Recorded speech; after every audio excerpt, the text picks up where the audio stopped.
Hey there, and welcome to a special edition of the Flavors of Northwest Arkansas podcast. Today we talk with Food Network celebrity chef Tiffani Faison. She hosts a restaurant takeover at Seven Ponies at the Choctaw Casino Resort in Pocola tomorrow and Saturday night, tomorrow being Friday, of course. Side note, myself and Mrs. Flavors of Northwest Arkansas will be there tomorrow night, which is Friday night, of course. We'll be there at the 7:30 seating, and there's a few tables left as of this morning. So if you'd like to join us, you can get the tickets at ChoctawCasinos.com. Now, there are two seatings for both Friday and Saturday. They're both at 5 and 7:30. The Saturday 5 o'clock seating looked to be sold out, but there's still one table left at the 7:30 seating. I'd go get it now if you want it, or any others for that matter. She was the Season 3 winner of the Tournament of Champions. She has been a judge on Chopped, and I'm eating her food tomorrow night. It's Tiffani Faison here on the Flavors of Northwest Arkansas. Tiffani Faison, how are you? Thank you for doing this. I'm so good, John. Thanks for having me. I'm so happy to talk to you. Happy to be down here. My pleasure. So, speaking of being down there, you used to live in Oklahoma. Tell me about that. I did. I lived in Lawton for, I think, a total of 8 years. Okay. The military kid. My father was in the service, so I spent some really formative years in Oklahoma. So this is like not the first time, but second time I've been back. I think I came back once when I was like 18 for a weekend. But this is the first time I've really spent any time. So it's really nice to be back. Excellent. Well, I mean, you were right there on the Oklahoma-Texas border, so you were just right there, as you kind of are here. Well, it's Oklahoma, Arkansas. Different. So yeah, I was a little bit like kind of mid south. Yeah, and now we're closer to Arkansas. But geography is clearly not my thing, so I'll just go ahead and move it on. Me either, please. Like, if that's the least if that's like all we can talk about geography, I'll feel so much better. Awesome. Tell me what you like doing about these events. Obviously, it's you're committing a weekend, 4 different seatings. What is it about these events that you like the most? I think first of all, I love getting out of like our normal kitchen environments and cooking. And I get to see the country. I get to like talk to other people. I get to interact with other chefs and other chef teams. And we always learn things when we come into other kitchens and learn, things that people are doing that might make us be more efficient, or we learn flavor things. There's all kinds of stuff to be learned. So it's always a learning experience.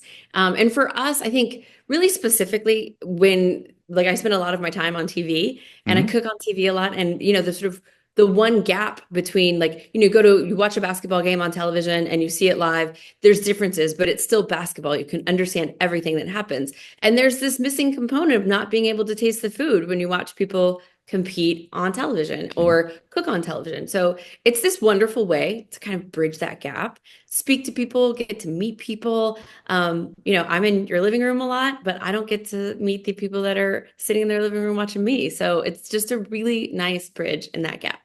That's great. And speaking of chef teams, Sean Berry and his team they're kind of experienced in this, and that's got to be a nice thing to have. They are pros. So, it's so funny, like when I cook and do events like this, like we always, send things ahead of time, and they're so kind enough to source ingredients for us, and we send prep lists and they can kind of get some things done as they want. I always prepare to come in with like, usually things happen, people are busy, they don't necessarily have the time to focus on your stuff. When I tell you like the list is just like click, click, click, they have been like, just moving along that list. Everything we need is here. They're just total pros, and they've been really kind. That's great. And it's springtime. Things are starting to grow again. It's good to get local and get some of that good, especially green stuff, I guess is what's the big thing is right now, right? Finally, yeah. So I live in Boston. You guys get a little bit warmer before we do. Sure. Big thunderstorms coming down here. So we were getting on the plane and there's just giant red stripe of like potential tornadoes. I was like, welcome home. This is there it is. But yeah, we got a lot of it's raining right now, which is like perfect prime for the ground and starting to get beautiful green things. So, we have a course that you're going to see asparagus and English peas and beautiful spring onions. So tell me more. I mean, we're into the menu. Tell me about it. This is exciting.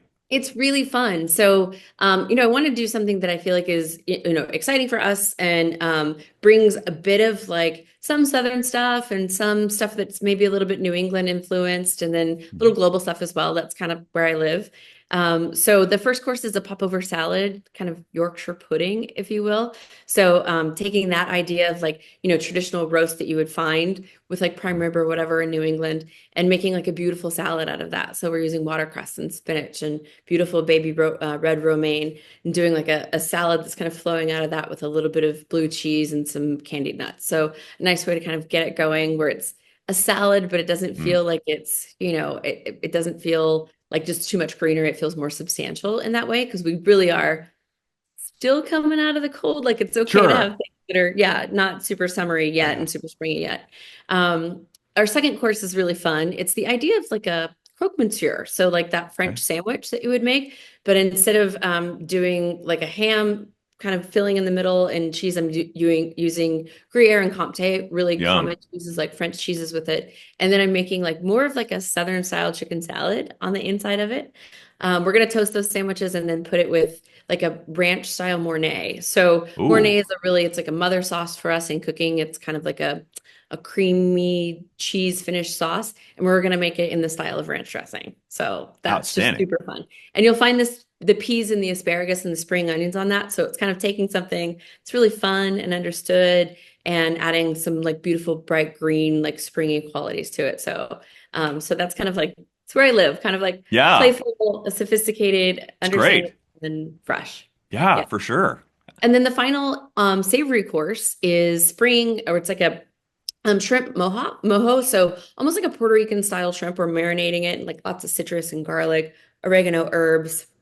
We'll grill that, and that'll be served with like a black bean crema. So black beans cooked out, lots of like garlic and jalapenos Mm. and cumin, and then we puree that and then leave some of the black beans whole. It has this just extraordinary texture to it that is like don't leave me alone with it in a spoon because it'll all be gone. And then we're pairing that with pork belly that we've been smoking down here. The guys down here just got The smoker's coming out. The smoker's it's coming totally coming out. out.